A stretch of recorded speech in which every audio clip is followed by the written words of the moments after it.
পুৰুষজনে নিজৰ লিংগটো মহিলাগৰাকীৰ বক্ষৰ মাজত ৰাখিব। যেনেকৈ যৌনক্ৰিয়াৰ সময়ত লিংগটো যিটো মোশ্যন থাকে আপ এণ্ড ডাউন, তেনেকৈ এবাৰ ওপৰলৈ এবাৰ তললৈ লিংগটো লৈ যাব আৰু তেনেকৈ পুৰুষজনে যৌনক্ৰিয়া সন্তুষ্টি পাব। মজা আহি গৈছে ন? অ'কে, চল পেণ্টৰ ভিতৰত হাত সোমোৱা বন্ধ কৰ, নহ'লে কোনোবাই দেখা পালে বেয়া লাজৰ কথা হৈ যাব। অ'কে, আজি আমি এনেকুৱা এজনী মহান আছমিছ ইউটিউবৰ ওপৰত কথা পাতিম, যিজনীকে সমাজ কল্যাণৰ ওপৰত বহুত কাম কৰিছে। একচুৱেলি তেওঁ ছেক্সৰ ওপৰত বহুত ধুনীয়াকৈ কথা পাতিছে, ছেক্সক বহুত ধুনীয়াকৈ ডিছক্ৰাইব কৰিছে, এণ্ড মোৰ অভাৰ তেওঁ ছেক্স পজিশ্যনক বহুত ভালকৈ ডিছক্ৰাইব কৰিছে। কিবা এটা হৈ আছে ন? অ'কে, বুজি পাইছোঁ। এই কচুদা, এই ক্লিপ এটা চলাই দিয়ক না। অ'কে, এটা ছিৰিয়াছ নোটত কথা পাতোঁ। যদি ভিডিঅ'টো আপোনালোকৰ ভাল লাগে, প্লিজ চেনেলটো ছাবস্ক্ৰাইব কৰিব, ভিডিঅ'টো লাইক কৰিব আৰু শ্বেয়াৰ কৰিবলৈ নাপাহৰিব। যদি আপুনি ভিডিঅ'টো শ্বেয়াৰ কৰে, বেলেগো গম পাব ইউটিউবত দুনিয়াত এটা বকৱাছ কৰা নতুনকৈ ল'ৰা আহি গৈছে।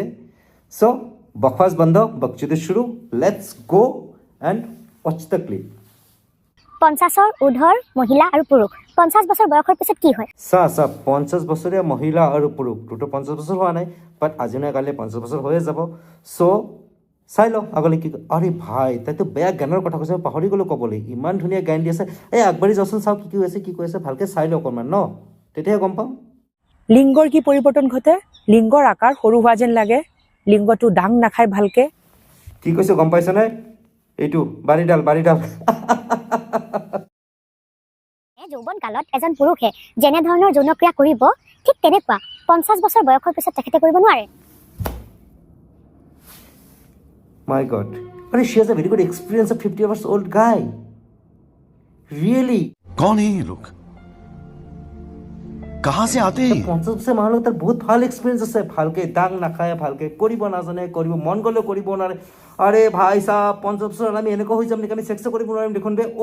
চিৰিয়াছলি এনেকুৱা হয় নেকি? ভাই মই তোক এটা কুৱেশ্যন কৰিব বিচাৰিছোঁ, তই কিমানটা লগত এক্সপিৰিয়েঞ্চ কৰি 50 বছৰ মানে কিমানটাক লগ পাইছে? 50 বছৰ মানে কৰিব নাজানে নেকি? কি বকি আছে বে এইবোৰ? আল্টিমেট বকন দিছে বেটা, মানে যি মন যায় তাকে বকে, যি মনৰ ভিতৰত তাকে কৈ আছে। এতিয়ালৈকে যদি মই কি ভাৰাজটো পিছত ওলাওঁ নেকি অলপমান, কাৰণ আকৌ কিবা এটা ক্লিপ চাই লওঁ, তাৰ কিবা এটা দি আছে নেকি তাই চাগে, নতুনকৈ কিবা এটা চাই লওঁচোন। আৰু মহিলাৰ ক্ষেত্ৰত কি হয়? 50 বছৰৰ পিছত মহিলা এগৰাকীৰ যৌনি ঢিলা হৈ পৰে। মই কিবা ক'ব লাগেনে ভাবি আছোঁ। যৌনি ঢিলা হৈ যায়। লেংগুৱেজ ইনফৰ্মেটিভ ভিডিঅ' হয়। Is this really correct language? যৌনি ঢিলা হৈ যায়। আবে ভাই, মোৰ 50 বছৰীয়া লেডি এজনীৰ কমচে কম 2-3টা বাচ্চাৰ মায়েক হয় ভাই। তাইৰ লাইফত বহুত কিবা কিবি থাকে, কিবা বেমাৰ থাকে, ষ্ট্ৰেছ থাকে, আৰু ইটছ এ কমন চেন্স ইয়াৰ। তোৰটো টাইট আছে নে সেইটো কচোন আগত, বেলেগতো বাদ দি দে, তোৰ নিজৰ টাইট আছে জানো? 50ৰ পিছত যৌনক্ৰিয়া কৰাটো ভাল জানো? সেয়া লাজৰ কথা নেকি? এতিয়া আৰু বয়স নাই যৌনক্ৰিয়া কৰাৰ, নতুবা কোনোবাই যদি গম পায় কি হ'ব তেতিয়া? 50 বছৰ পিছত হাজবেণ্ড এণ্ড ৱাইফে যদি ছেক্স কৰে, সেইটো হ'ল লাজৰ কথা। আবে ছেক্সটোকে পাব্লিকলি গৈ কৰিব, পাৰ্কত কৰিব, তোৰ ঘৰত গৈ কৰিব, মেট্ৰ' ষ্টেচন কৰিব, ক'ত কৰিব বে? নিজৰ ৰুমত অকলে কৰিব। তাতে লাজ কি আছে? নিজৰ হাজবেণ্ডৰ লগত আগৰ পৰাই কৰি আহিছে, তাৰ কাৰণে বাচ্চা জন্ম হৈছে, তো কৰিবই না ভাই।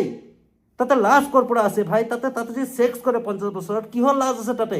তেতিয়া নিজে অকলে কৰিছে, দুনিয়াত ঢোল পিটিকা লৈ কেনে বজাই কৰা নাইতো। এই বয়সত আপোনালোকে খুব জটিল আৰু কষ্টকৰ পজিশ্যন ট্ৰাই নকৰাই ভাল। মানে খুব সাধাৰণ পজিশ্যন আপোনালোকে ট্ৰাই কৰিব পাৰে। Side line, spooning, table position, নতুবা খুবেই সহজ, একদমেই সাধাৰণ, একদম ট্ৰেডিশ্যনেল পজিশ্যন বুলি ক'ব পাৰি, সেয়া হ'ল মিছনাৰী। সেইটো আপোনালোকে চেষ্টা কৰি চাব পাৰে। ছেক্স পজিশ্যন কামাসূত্ৰৰ পৰা আহিছে নেকি? ছেক্স পজিশ্যন বেছি এইটোতো পঞ্চায় ছেক্স পজিশ্যনখিনি কৈ দিছে। কি আছিলে? Side line, spooning, table position, খুবেই সাধাৰণ মিছনাৰী। আচ্ছা, আৰু এটা কথা কয়, জটিল পজিশ্যন ট্ৰাই নকৰিব ভাই। এতিয়াই কৰি ল, বিয়া পাতিলে কালিয়ে গৈ কেনে মাইকীৰ লগত কৰিলোঁ। What the nonsense is this year? What the nonsense? I mean, তই ছেক্স পজিশ্যন ডিছক্ৰাইব কৰি আছ, তই ইংলিছত কেলে কৈ আছ? তই ভিডিঅ'টো অসমীয়াত বনাইছ, তই অসমীয়াত ক'লে ছেক্স পজিশ্যন কেইটা লাজ লাগিছে ক'বলৈ। লিংগ দাং নাখায়, ইটো নহয়, যি টি বকিব পাৰিছ, তই এইখিনিয়ে কৈ দে তই। আৰু তই বুজাবি ছেক্স পজিশ্যন কেনেকৈ হয়, ছেক্স পজিশ্যন কোনে কৰে, এটা গাঁৱৰ মানুহক তই এইবোৰ ইনফৰ্মেটিভ ভিডিঅ' দি থাক নেকি? গাঁৱৰ মানুহে ছেক্স পজিশ্যন কয় নেকি? তো তই যদি কথা পাতিবলৈ আছে তই হেল্থ এণ্ড ৱেলনেছৰ ওপৰত কথা পাত না, হেল্থ এণ্ড ৱেলনেছ। আৰে গাঁৱৰ মানুহবোৰ ইমান বাচ্চা হৈ আছে সেইবোৰৰ ওপৰত কথা পাত, গুড টান এণ্ড বেড টাচৰ ওপৰত কথা পাত। তই কথা পাত গৈ কিনে ছেক্স কেতিয়া কৰিব লাগে, কেতিয়া কৰিব নালাগে, কোনটো এজত কৰিব লাগে, প্ৰেগনেঞ্চি কেনেকৈ হয় সেইবোৰৰ ওপৰত কথা পাত না। তই পজিশ্যন ঢিলাই আছ বে, তই পজিশ্যন কৈ আছ বে। অ' মাই গড, চালা কেইটামান ছাবস্ক্ৰাইব আৰু লাইকছৰ কাৰণে জিতে বকি আছোঁ বে। আল্টিমেট মই ক'বলৈ একো নাই, I am just done year literally. এইটোৰ লগতো মই বকিবলৈ গ'লে মই পাগল হৈ যাম নিজে। আপোনালোকে পাগল হৈ যাব শুনিবলৈ থাকিলে। যদি চেনেলটো ভাল লাগে প্লিজ ছাবস্ক্ৰাইব কৰি দিব। বাকী চাই লওঁ আৰু কিবা কিবি বকিছে নেকি চাই, তাৰ অকণ লাষ্টলৈকে চাই লওঁ অকণমান। যৌনক্ৰিয়া কৰিব এৰাৰ তেনে কোনো নিৰ্ধাৰিত বয়স নাই যে এইটো বয়সৰ পিছত আপোনালোকে যৌনক্ৰিয়া কৰিব নাপায়। ফাইনেলি থেংক ইউ বাইদেউ, আপুনি বহুত ধুনীয়াকৈ কৈছে। এইখিনি কথা মোৰ বহুত ভাল লাগিছে। আপুনি কৈছে যে ছেক্স কৰাৰ কোনো বয়স নাথাকে, সঁচা কথা কৈছে আপুনি। এইখিনিৰ কাৰণে thank you so' much. At least finally এইখিনি ইনফৰ্মেশ্যন যে আপুনি দিছে মানুহবোৰ একচুৱেলি গম নাপায় ন ছেক্স কৰাৰ কিবা বয়স থাকে নাথাকে। মানুহবোৰ অজ্ঞানী একচুৱেলি। আপুনি অকলেই জ্ঞানী হয় ন, আমিতো চব জধা মূৰ্খ, আমি একো গমেই নাপাওঁ ছেক্স কেতিয়ালৈ কৰিব নোৱাৰে, এইবোৰ বস্তু আমি গমেই নাপাওঁ। এনিৱেজ তাৰ কথা পাতি দিওঁ আৰু নোৱাৰিছোঁ আৰু মানে মই আৰু যাওঁ আৰু হ'ব দিয়ক আৰু। এনিৱেজ ভিডিঅ'টো যদি ভাল লাগিছে প্লিজ চেনেলটো ছাবস্ক্ৰাইব কৰিব আৰু ভিডিঅ'টো লাইক কৰিব এণ্ড প্লিজ শ্বেয়াৰ কৰি দিব। ইয়াৰ আগতে মই কৈছোঁ যদি আপোনালোকৰ বন্ধুসকলে কোনোবা গম নাপায়, এইটো গম পাব যে মাৰ্কেটত নতুনকৈ এটা ইউটিউবাৰ আহিছে যোনে নেকি কিবা কিবি বাখৱাজ কিবা কিবি ভিডিঅ'জ বনাই থাকে। এটলিষ্ট সিহঁতেও গম পাই যাব। চ' আজিৰ কাৰণে আহিছোঁ, বাই বাই। কৈছোঁ দা বন্ধ কৰক হ'ল আৰু আজিৰ কাৰণে। শুই যাওঁ দিয়ক, ৰাতি হৈ গৈছে বহুত।